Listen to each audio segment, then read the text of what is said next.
My wife won $99 million, filed for divorce, and kicked me out, but she forgot the prenup. Her parents forced me to sign before marriage.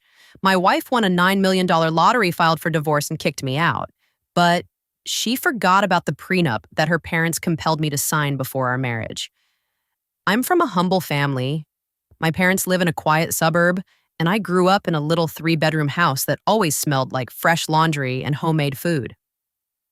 After high school, I worked a variety of odd jobs, including bartending, helping at my uncle's hardware store, and eventually managing a local sporting goods store.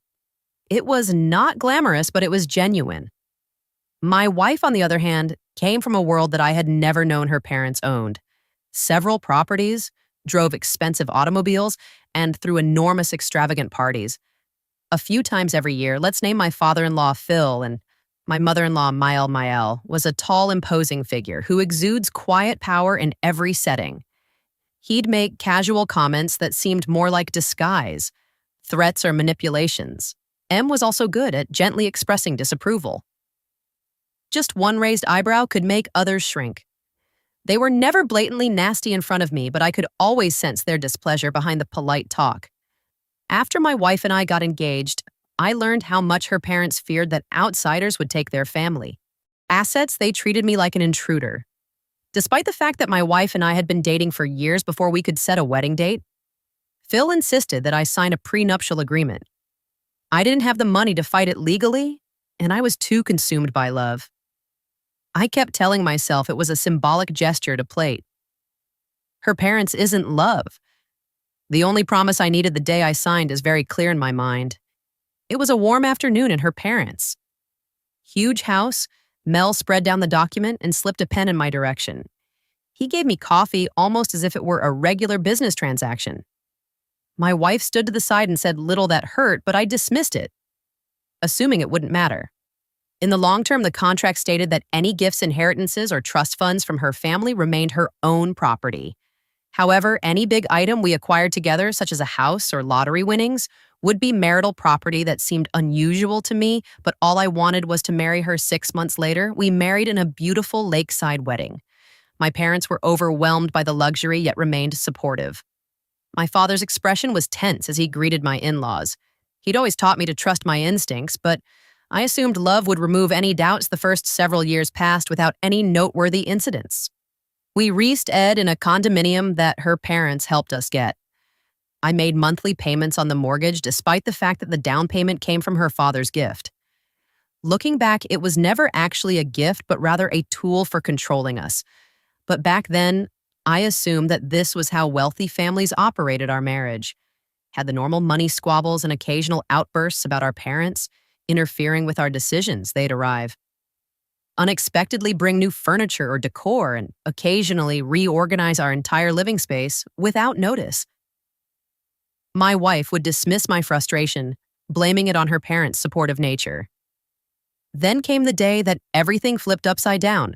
My wife called me ecstatic to tell me she had won a $9 million lottery prize with a random ticket she purchased at a petrol station. At first, I was overjoyed, fantasizing about quitting our jobs and exploring the world, but my excitement gradually faded. She insisted we keep it a secret, even from my parents. She got strangely paranoid, talking about claiming the money correctly and meeting with lawyers I'd never met before. When I asked to attend these meetings, she told me I'd be out of place, which stung. I had no idea. The main surprise was about to occur one afternoon. I returned home from work fatigued to discover her searching through drawers with her aunt. She casually announced that she was filing for divorce and instructed me to pack my bags and leave the apartment, which she claimed was under her name. I was floored, sure. I paid monthly mortgage payments, but she clearly thought her father's original down payment and her newfound wealth rendered me useless. I felt my heart break. I contacted my father, my voice cracking, and told him I had just been booted out of my own home. It was the ultimate treachery. The biggest shock came next. I learned that my father-in-law had sent his personal attorney to protect her. They wanted me out so they could keep the lotto earnings separate from me, except they'd forgotten the provisions of the prenuptial agreement they'd forced on me. Instead of completely protecting their daughter, it declared that any windfall obtained during marriage counted as a shared asset. I then understood that if they insisted on divorce me immediately after winning the jackpot, they might not be able to keep anything. I decided to go cautiously. My father advised me to remain calm, hire a lawyer outside their social circle, and prepare for a nasty struggle. I was determined not to fold. They'd thrown down the gauntlet, treating me like a disposable annoyance. If they believed I'd walk away peacefully, they were greatly mistaken. I spent a few nights at my folks' house attempting to process the shock. My mother was furious, shouting about how rude my in-laws had been from the beginning. My father, while also outraged, remained pragmatic. He contacted an old buddy, a family law attorney, and scheduled an appointment for me. First thing in the morning, sitting in that attorney's office, I felt a mixture of rage and relief. I told him about how my in-laws insisted on the prenup, how my wife had earned $9 million, and how she then surprised me with divorce. He chuckled as he reviewed the prenuptial agreement. They shot themselves in the foot, he told me. They specifically included language that lumps lottery winnings under marital assets. Unless a judge does some wild legal interpretation, you're entitled to a substantial portion. This was a lifeline for me. I was scared the prenup would keep me out, but it turned out that their fear of me claiming inherited wealth outweighed the potential of a jackpot scenario. My lawyer cautioned that it would not be simple.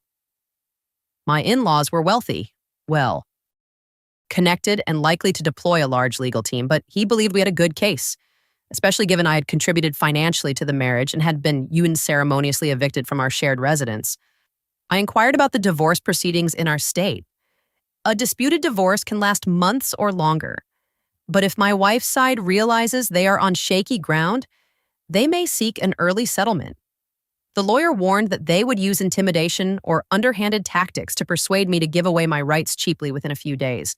My father-in-law left me a frightening message asking me to back off since I deserved nothing from his daughter. He claimed that if I sought to collect the lottery prizes, he would ensure that I received nothing. My lawyer just instructed me to document everything.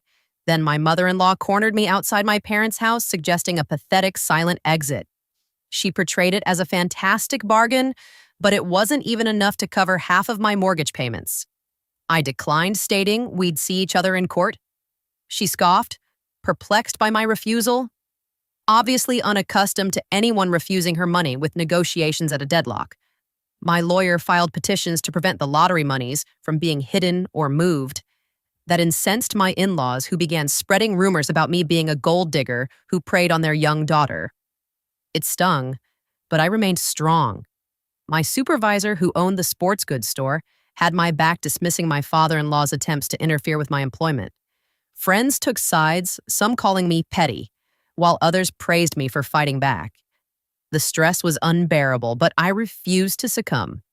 We finally got a court date after several weeks of unsuccessful negotiations. My wife was not to be found personally. She was practically under her parents' protective wing. Avoiding any direct communication with me, she let her lawyers do the talking, alleging I was a leech who gave nothing to the marriage. My lawyer objected, citing financial records, bill timesharing, and a specific prenuptial clause regarding windfalls. We also discussed how I had been violently kicked out of the condo. The judge directed both parties to prepare for a more formal hearing on asset partition. In one final attempt at intimidation, my father-in-law threatened my employer again, who swiftly enraged him to leave. That simply made my father-in-law angrier. My lawyer advised us to proceed carefully, but he was certain that a judge would see through their scare tactics. Nothing could have prepared me for the ultimate fight in court, but I knew the law was on my side, paradoxically, because to the very prenup they imposed on me weeks past, and the anticipation for the approaching hearing reached fever pitch. My wife still avoided direct contact with me, but her lawyers inundated me with motions. They maintained that the lottery gain was separate property because she purchased the ticket, despite the fact that the prenup stated that any large windfall during marriage was marital. Meanwhile, my father-in-law attempted to ruin my reputation among friends and business acquaintances by spreading the myth that I was a gold digger who had married into the family purely for money. During this time, I had a combination of frustration and motivation. If they thought they could bully me out of my rights, they were mistaken. I had records that demonstrated how I contributed to our shared existence, such as electricity bills, groceries, and half mortgage payments. My attorney and I went over every element of the prenup. He highlighted a significant clause stating that any pecuniary windfalls, including but not limited to lottery or game show winners, are deemed marital assets unless expressly stated differently. It was as if my in-laws had accidentally left a back door open a week before the hearing. We held a preliminary status conference.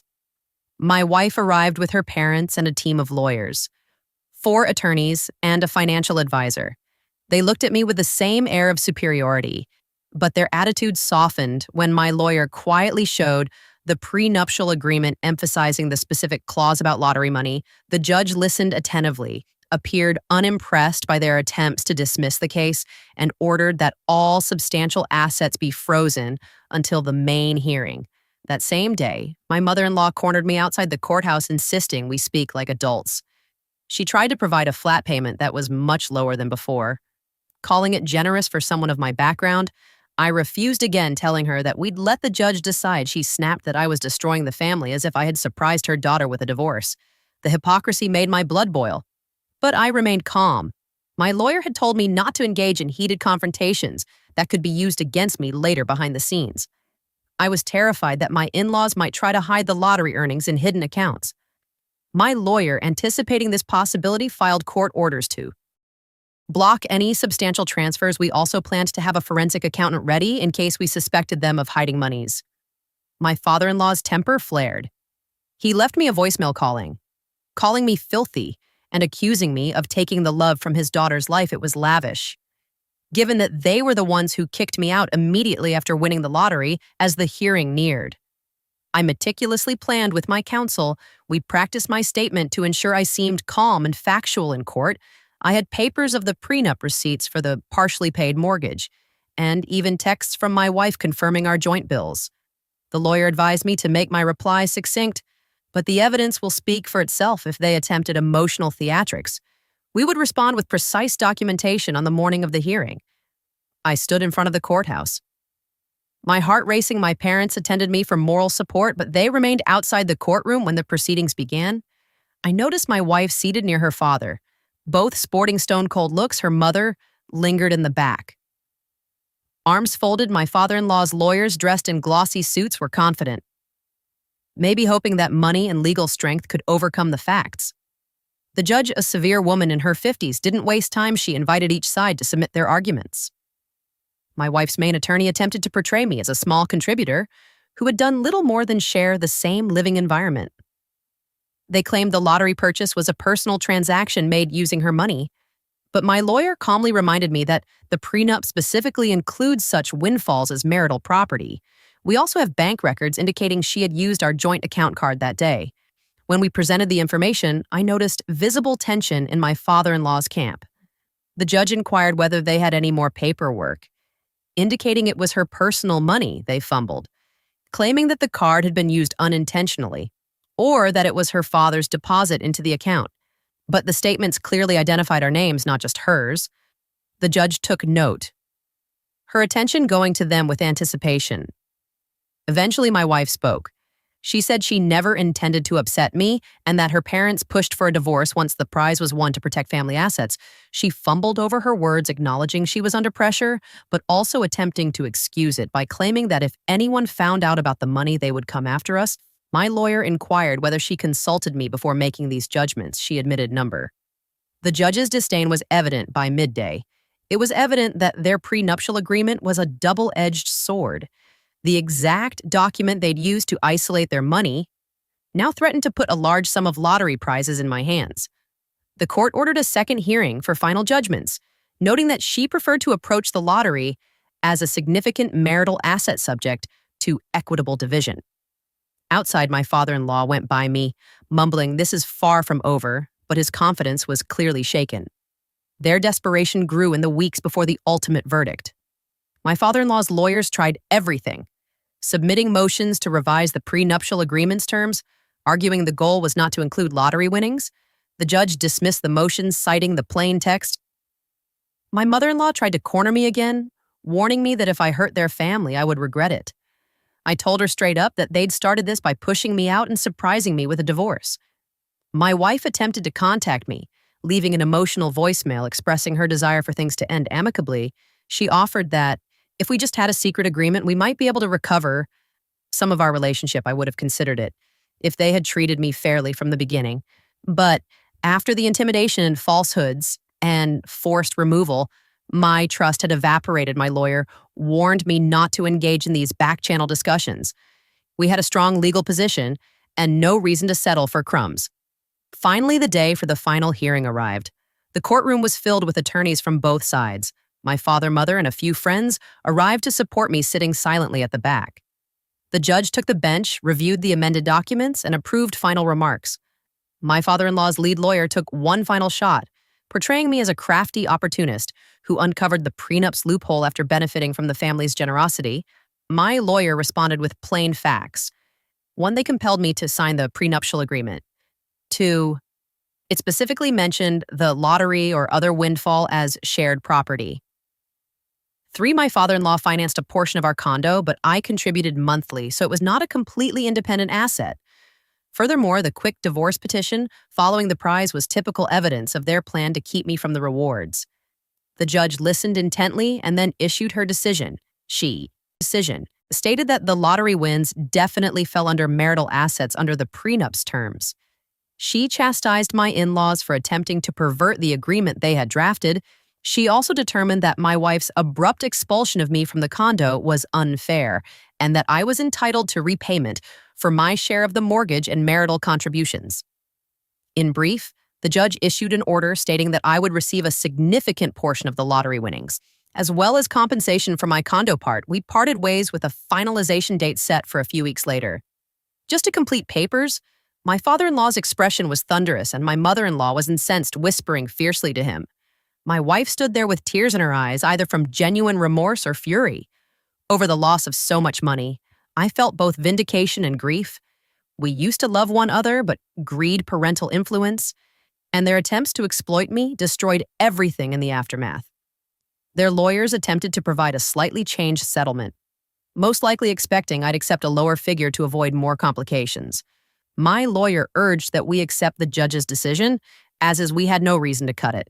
The only concession I made was to give up any stake in the condominium. I never wanted to step foot in that place again.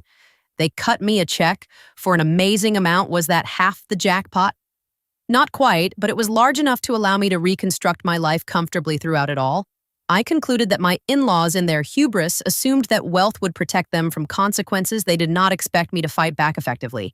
Ironically, the prenuptial agreement they insisted on became the tool that secured my part of the winnings. If there was ever poetic justice, this was it. My wife, as far as I know, is still under her parents' care. She's lost face in her social circle. As a result of the chaos that ensued, some common acquaintances have informed me she is grappling with guilt, but I doubt she would ever openly recognize her family's role in planning this as a token of appreciation for their support. I used a portion of the settlement to assist my parents in upgrading their home. Another chunk was invested, and while the entire experience left me scarred, changing my perspective on trust, marriage, and money, I find comfort in knowing I remained firm. I refused to be bullied into taking table scraps, although it was brutally painful. The end result felt like a victory over oppression. Now free of my in-laws' deceptive grip, I'm moving on. I've returned to a simpler existence, which is oddly reminiscent of my pre-marriage days, but I'm stronger, wiser, and far from the naive man they thought they could steamroll. If they remember anything about me, it should be that they unintentionally provided me with the legal tool I needed to avoid going bankrupt.